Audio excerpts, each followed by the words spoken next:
Not highlighted. Aaron Rodgers, Russell Wilson still on that list. We'll see about DeAndre Hopkins, Amari Cooper, still some talented receivers available as well as running backs. And how about this? Money was spent in a big way on the first day of the early negotiating window. The reported agreed signings and deals amounted to approximately a total value of $2.17 billion. Several teams addressing some early offseason needs in the process. We welcome you to the show right here. We got Dan Orlovsky, Louis Riddick, Jeremy Fowler, Adam Schefter. Anybody got $2.17 billion laying around just to make your team better? Lose investments have made that much money. There we go. They had it up until the past couple days. Yeah, lose investments have lost that much. Not necessarily of late, but either way. All right, so there's a lot to get to. There's a ton of news still flying around today, but let's recap everything that's happened here lately. Adam, begin with C.J. Gardner-Johnson. Well, the Eagles traded away their popular safety, locker room leader. Chauncey Gardner-Johnson goes to the Houston Texans in return for Kenyon Green, a former first-round draft pick who now will enter Jeff Stoutland U. The team's also flop picks in the draft in 2026, and the Eagles are essentially shedding salary as they have to pay so many different players, and they're also piling up defensive losses, with Chauncey Gardner-Johnson becoming the latest one. Javon Holland, maybe the top safety there in the market, reached agreement today on a 3-year, $45.3 million deal with the New York Giants. $30+ million guaranteed. The Giants now have gone out and added Pulse and Adebo and Javon Holland to their secondary, and they're hoping that that secondary can make some plays while they wait to see who their quarterback is going to be. Meanwhile, the former Commanders Pro Bowl defensive tackle Jonathan Allen reached agreement on a 3-year, $60 million deal with the Minnesota Vikings, who continue to reap the benefits of having a rookie quarterback under contract, can shower all these riches on all these other positions like defensive tackle with Jonathan Allen. And speaking of quarterbacks in the Vikings, Daniel Jones has left Minnesota, which does create another hole, which we'll get to, and he's gone to Indianapolis. Essentially, Daniel Jones opted to compete for the starting job with Anthony Richardson instead of J.J. McCarthy, and Daniel Jones now moves on to his third team within the past year, Giants, Vikings, and now the Indianapolis Colts. He's there on a 1-year, $14 million deal. Here's some of the other moves that were made today. Will Freeze, as Jeremy reported, goes and signs with the... He signs with the Minnesota Vikings. There you 5 go, years, on the Bucks. $88 million. And Aaron Jones back to Minnesota. Sam Darnold leaves Minnesota and goes to Seattle.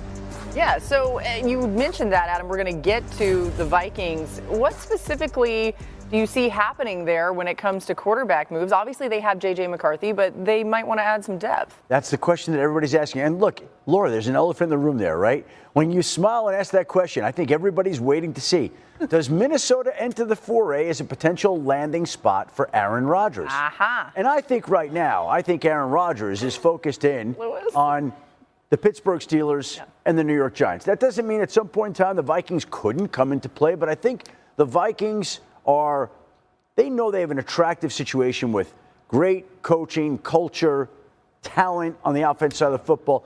But I think that they think that Aaron Rodgers is going to wind up in Pittsburgh or the New York Giants, have another decision to make. And so you never rule anything out in the NFL. But I don't see that right now, to answer your question.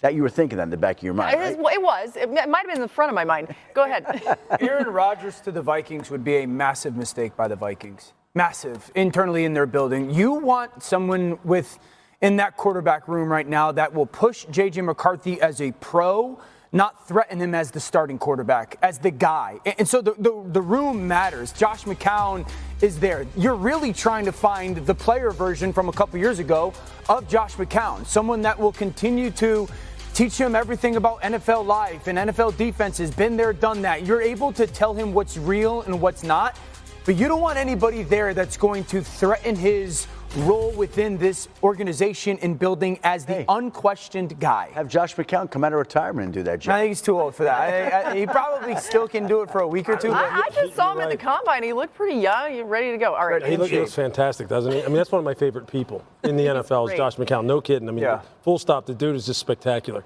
Yeah, I agree wholeheartedly. I think the makeup of this room is critical. It's critical for J.J. McCarthy. I think this is one of these situations. Look, I likened the situation last year to how Kansas City really managed Patrick when they had Alex Smith there. You had a guy who played at a great level. I mean, Alex Smith he couldn't play any better than he played the year before Patrick took over. Yeah.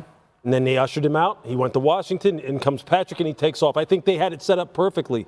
And I think now, look, as long as there's nothing that we don't know about this meniscus injury that he had, and that there's nothing that's kind of lingering or that's going to really hamper his progress this offseason, I think it's critical. You find a guy who will support him, someone who can help him learn the nuance or really master the nuance of this playbook, which by all accounts he's already doing. Right. Like last year they were raving about the fact that all this dude does is study.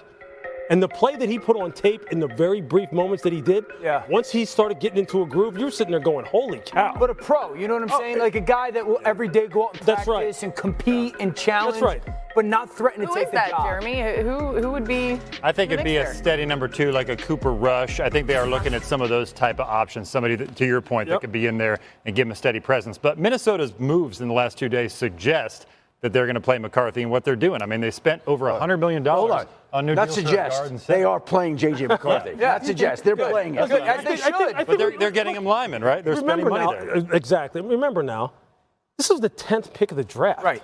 It wasn't like this was some throwaway 20. So, he's a 10th pick of the draft. We've all agreed, too, and I get it, it's different years, but if he were to have waited and come out this year for whatever reason, he would be by far the number 1 overall pick. Yep. Last year's quarterback draft was much stronger. Let's talk a little bit more about what's going on with Daniel Jones. Dan, he goes to Indy. He's going to compete with Anthony Richardson. What do you think of that for the Colts? The first thought that comes, me and Lewis were talking about it, is Anthony Richardson going to request a trade? Is that going to be on the table? Because no matter what anybody says, what happened last year happened. And that's something that's hard to get rid of. The contract speaks that they really wanted Daniel Jones. And candidly, during the offseason, in T-shirts and shorts, Daniel Jones will look better than Anthony.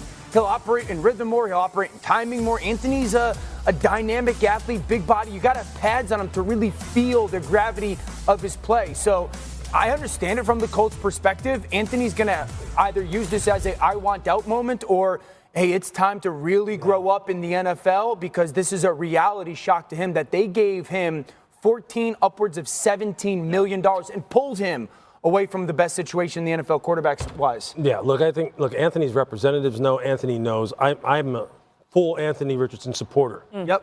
That being said, look, you have to use this the right way.